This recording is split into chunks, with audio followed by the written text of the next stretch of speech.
What is going on in VGC? All the rules have changed and they now allow restricted Pokemon, which could mean very, very powerful, strong legendaries that weren't allowed before. You got your Calyrexes, you got your Koraidons, you got a lot of things going on in VGC now. And I love Freezeye's channel because it is an absolute wonderment, a wealth of knowledge on what is happening in the competitive format right now. And you absolutely should be subscribed if you have not already, by the way. But now we're going to find out what exactly just happened at the last big Pokemon tournament that was just held that I do love learning about. Last time we heard about Articuno going crazy, but now a different legendary is taking the world by storm. Here's the final moment of the Indianapolis Regionals.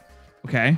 Oh my god, Miraidon has the speed advantage. How much is Discharge gonna do? Electric Terrain boosted, Hadron Engine boosted, Terra Electric boosted, Choice Specs boosted, Discharge isn't enough damage! It is! Jesus! He needs the double protect, but Miraidon claims its first championship in Regulation G. Rajan Ball. Raja? I have seen memes all over Twitter, which if you don't have it, congratulations, you're more of a normal person than I am, of Miraidon just absolutely slaying, going crazy. I always say the competitive players have the funniest memes, which is true. I think they're the funniest players of this game, but they have been going crazy over Miraidon, at least on my feed, at least for what the More You page has been showing us. Also, it's cool that Wolfie was commenting in this event too. I guess he won too many, and they were like, hey, we need you to stop winning them all. Can you, what if you commentate instead? Then you can't play. And its triple electric move Miraidon won the entire tournament. Triple electric move. Oh yeah, look at, sorry, my big fat head is in the way. We got Electro Drift, Draco Meteor, Discharge, and Volt Switch. I mean, all of this makes sense. If you choice specs and something with the Hadron Engine, first off, switching out and switching back in is going to allow you to reset up your terrain. Electro Drift is just the best, I think, single target move that you can get access to. Discharge obviously hits everybody on the field, and when you pair it with things like Ursaluna Blood Moon or Assault Vest Pokemon, then obviously it's going to do less to your own teammates, more to your opponent's teammates. With the Electric Terrain, you're doing a lot of damage. With Terra Electric, you're doing a lot of damage. It hits most types really well, apart from Ground. And are there really many Ground-type Pokemon in the meta right now? Maybe Groudon. I don't know. I think Groudon is around. But you have Volt Switch that allows you to switch out. You've got Draco Meteor to maybe hit the Groudons too. Looks like a really powerful set to be using. But entering the tournament, you wouldn't have expected this to happen. Believe it or not, Miraidon wasn't getting a lot of respect. People it's like one tier list. Looked at it as good, but not great. I actually love that Miraidon is doing so well, mainly because I love purple. Can you tell? Sorry, my noodle is purple right now. I hope you don't mind. My noodle's purple, right? I mean, not those ones. Those ones are not. That one's fallen over. Take a look at the usage rates of the tournament. Miraidon was only the number 5 restricted Pokemon. I guess it makes sense that Groudon is so low because you don't have access to Primal version of it. Also, Zamazenta being high while Zacian kind of flounders a little bit, is not being used as much, is so interesting to me because Zacian is Fairy Steel.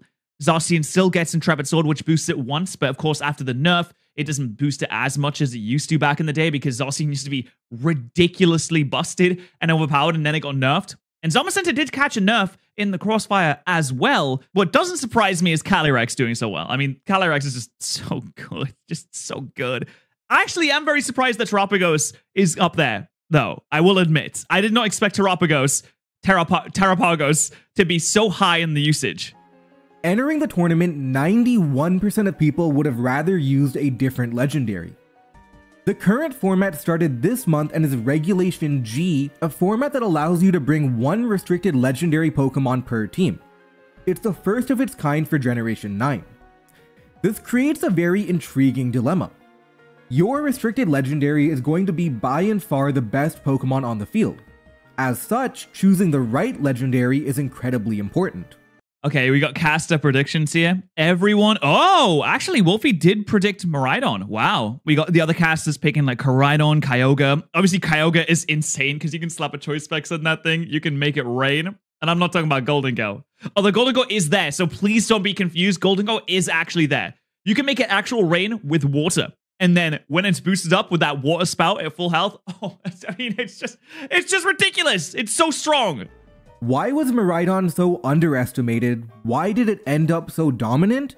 And why did it have 3 electric type moves? Did people just think it was going to be like a support mon? I guess if you can only choose one really strong mon, then you have to be careful. And you want to go with more of a tried and true. Like, Kyogre is a tried and true. Koraidon is, I suppose, really good at hitting single target mons. But Miraidon can do it all, really. Miraidon is known for one thing. Its sheer power. It's an electric-type Pokemon who sets up electric terrain, whose ability gives it extra power when in that electric terrain, and who has relatively strong electric-type moves, including a signature move, Electro Drift. And on top of that, the winner of the tournament used Terra Electric. Which gave it another boost. That's like, it's so many boosts. It's ridiculous. It's also very fast, too. Base 135 special attack, that is a threat to one-hit KO literally any Pokemon, even Pokemon that resist it. For some reason, I thought that Miraidon had higher than 135 base special attack, even though 135 is ridiculously high. It's the same as Fluttermane. I don't know why I thought it was higher, though. That is one of the reasons why you use Miraidon. Sheer unadulterated power. Oh, so we're going to see a lot of Volt Absorb coming in now, are we? We're going to see some more ground types. Okay, maybe Groudon will get a boost if Miraidon is still popular. You don't really understand what that means unless you see it in action. Groudon could become the anti-meta choice, even though it's only at, what, 5% before this tournament, or the usage in the tournaments. Maybe since Miraidon is doing so well, Groudon will be buffed as well. It can also kind of do decent against Kyogre because you can switch off the rain, but it is still weak towards type moves. For example, a Terra Electric Volt Switch cleanly one-hit KOs Incineroar. What? That is unimaginable to do that much damage on an attack that isn't even super effective. And you switch out too, so you're safe because you're so fast, you just switch out. You're like, haha, skedaddle, see you later. I'll be back in a bit. Electro Drift isn't actually the key move for Miraidon. It's Volt Switch.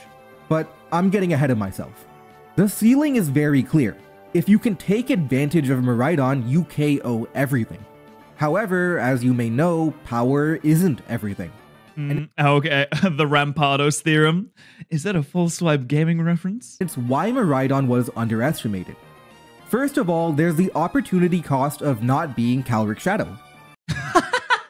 You have to factor in the fact that if you use Miraidon, then you're not Calyrex. So we have to take that into consideration here. To be fair, Calyrex is ridiculous. Opportunity cost is an extremely relevant concept in a restricted legendary format. When you use Miraidon, or any legendary for that matter, you are not using Calric Shadow or Calyrex Ice, broken legendaries in their own right. That's insane. Calric Shadow emerged as one of the top restricted legendaries of the format. It is faster than Miraidon, still extremely strong, has a signature move that is a spread move which targets both opponents, and if it gets a KO, it gets a special attack buff, and you could Terra too now with Calyrex. Gain special attack on every kill. That's ridiculous. And on top of all of that, it's immune to Fake Out. Oh, it's immune to Fake Out too, that's right! Calyrex Shadow is ridiculous. Going for the fast special attacker archetype, why not Calric Shadow? But even more, there's Grassy Surge Rillaboom. Look at the usage rates. Rillaboom is on one... Ooh, look at that. Incineroar's still the top dog. Okay, I'm sorry. I just looked at Calyrex Shadow's stats, and this is silly. This is ridiculous. What am I looking at right now? What is 150 speed needed for? What do you need 150 speed for? What about the ice version? Look at it. This is so silly. A Trick Room team? This is ridiculous. Oh my days. Hey, you know what? Enjoy. 1/3 of teams, and Rillaboom is a direct counteracting force to Miraidon. Whenever you use Miraidon, you're going to have to deal with Rillaboom, an extremely common Pokemon, switching in and removing the source of the terrain. Power. It's definitely not unwinnable. For example, Draco Meteor can KO non-Assault Vest Rillaboom, but it does beg the question. Why use a legendary that is going to have inherent issues with a common meta Pokemon? When you could just use Calyrex Shadow Rider instead. Again, Calric Shadow is right there. And maybe they just don't have the Sword and Shield DLC. There's also Raging Bolt. Raging Bolt is a statistical monster and is honestly almost like a restricted Pokemon itself. When you use Miraidon, Raging Bolt becomes redundant, so you wouldn't pick it. So when you pick Miraidon, you're using one restricted legendary, meanwhile your opponent gets their legendary and Raging Bolt. Okay, I'm being convinced. I'm being convinced by Freezeye right now. Why should we use Miraidon? I know. Because it's purple. Well, I mean, Calyrex Shadow Rider does have purple in it too. I guess because Miraidon is more purple, that's why we should use it, right? The gap between Miraidon and Raging Bolt is smaller than the gap between another restricted legendary Pokemon and its analog. You could even argue that Miraidon's competition is Raging Bolt, not Calric Shadow. These three Pokemon really limit Miraidon. But it is insane that Calyrex Shadow Rider is faster than Miraidon. Miraidon is as a motorbike. This is a vehicle. This is made to traverse distances very quickly. The other one's a horse. You know what they measure the power of engines by in vehicles?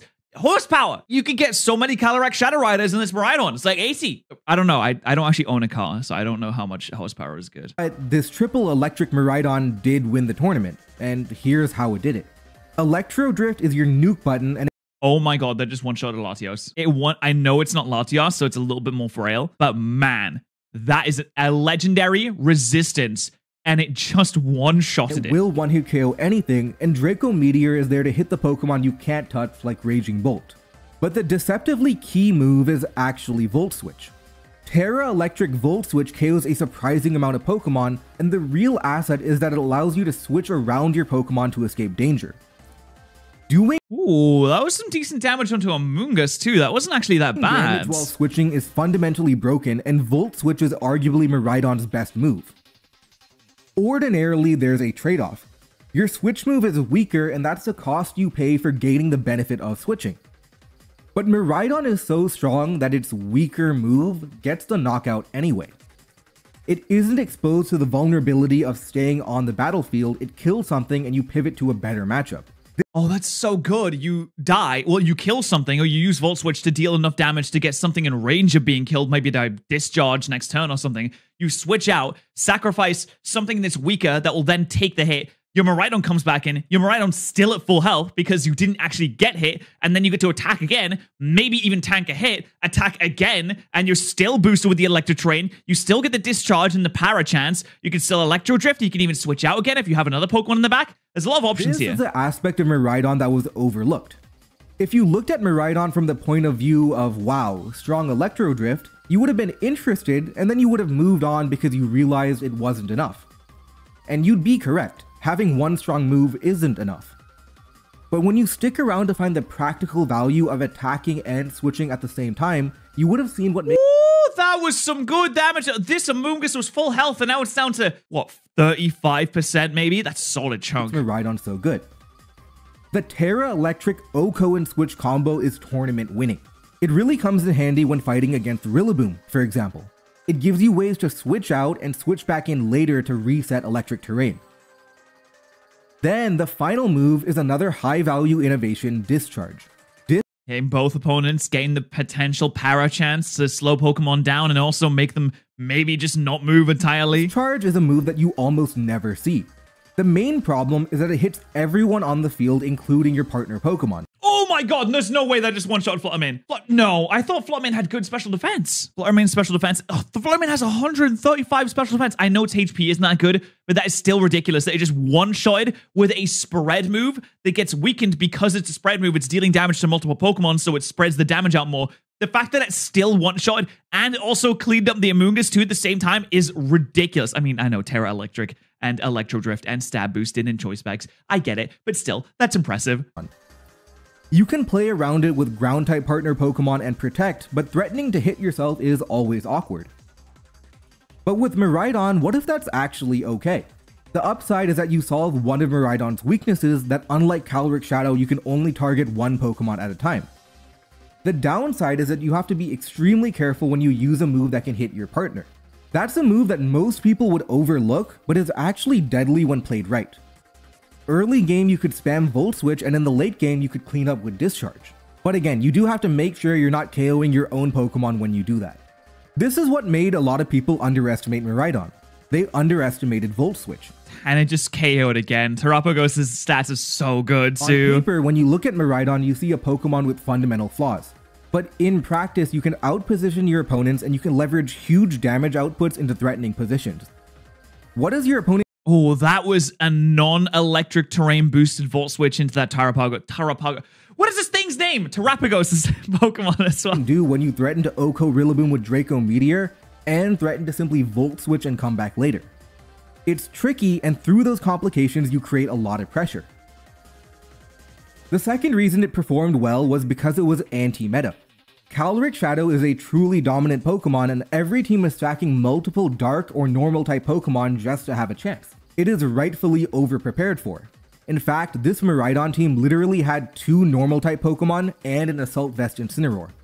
That's true. I feel like Miraidon wouldn't be as good if it was the meta, if it was like the main jams, because obviously ground types are great against it. It's get yourself a steel ground type, get yourself a Steelix. Shut that thing down right quick. Assault Vest Steelix? Huh.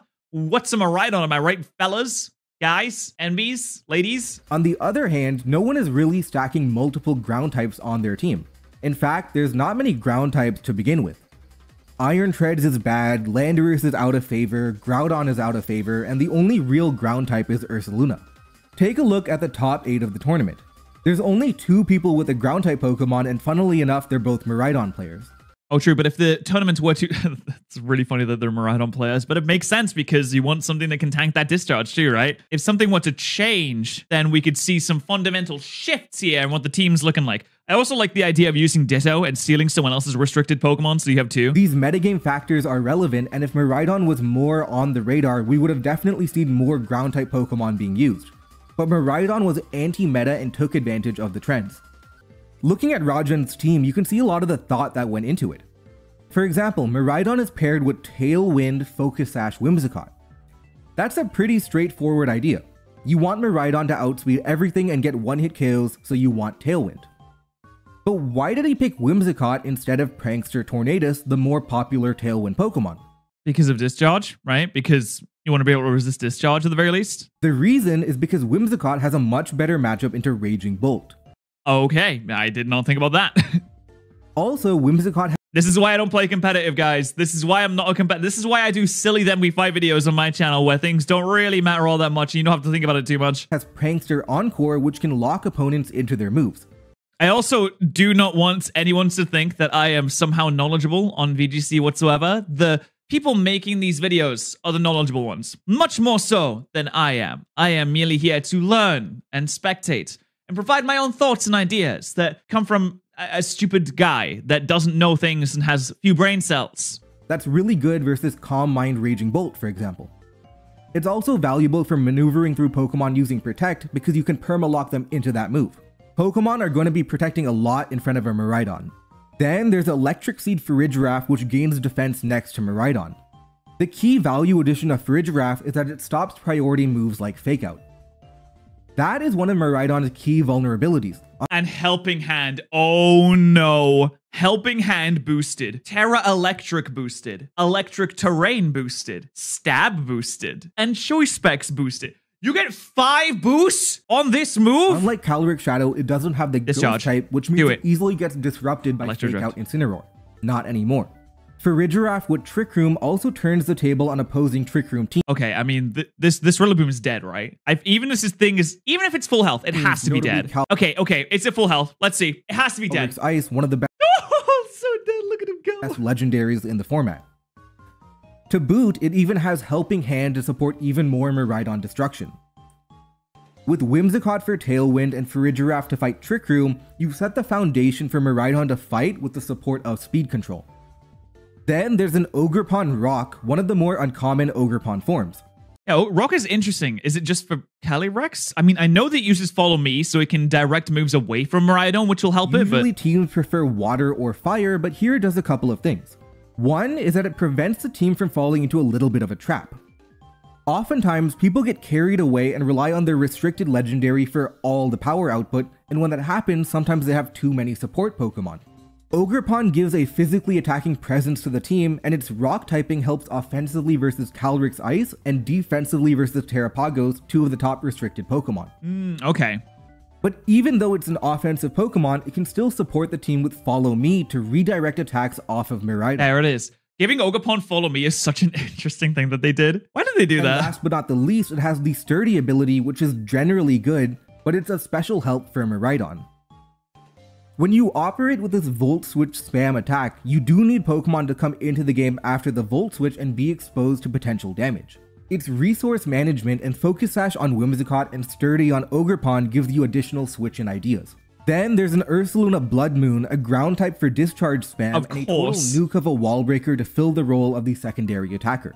A very So much, man. Even the Among Us is struggling against this. underestimated aspect of electric terrain is electric terrain. Unfortunately, there aren't many good Paradox Pokemon who benefit from electric terrain. The best Paradox beneficiary of electric terrain is Iron Bundle, who gains a speed boost, but most other Iron Guys, come on. It's time to use Sandy Shocks. Let's go, baby. It's ground type. It gets the boost from the electric terrain. Come on. Come on. Consider Sandy Shocks, everyone. He's a good boy. aren't relevant. But the other use of electric terrain is that it makes Pokemon immune to Spore.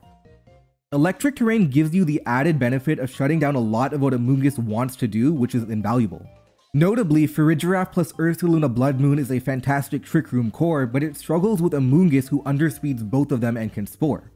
It always blows my mind that Blood Moon is a normal type move. I mean, I know why it is, but Blood Moon does not feel like it should be a normal type Not move. anymore.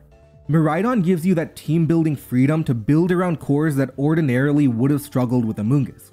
And finally, there's an Assault Vest Incineroar, who is always valuable with its disruption with Fake Out and good matchup into Rillaboom and Calric Shadow.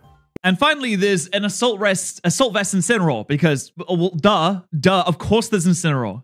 I'm sorry, did you think this was a different game? Did you think we were playing Fairy Tail Digimon Land? No. It's still Pokemon, of course there's Incineroar. It doesn't need to use safety goggles because it can bet on having electric terrain support.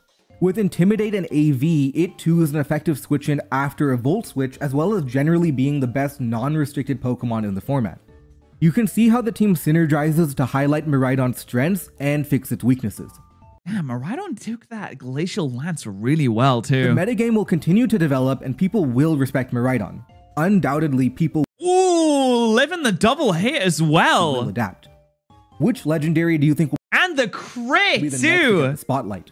Will Miraidon repeat, or maybe Calrix will take over? Let me know down below. Damn, I really love that Miraidon is doing so well. It does generally make me very, very happy. But you know what? You can find a ton more amazing competitive style videos on Freezeye's channel. I'd highly recommend you go and give them a subscribe. And if you want to see more of my dumb face, then you can always subscribe here as well.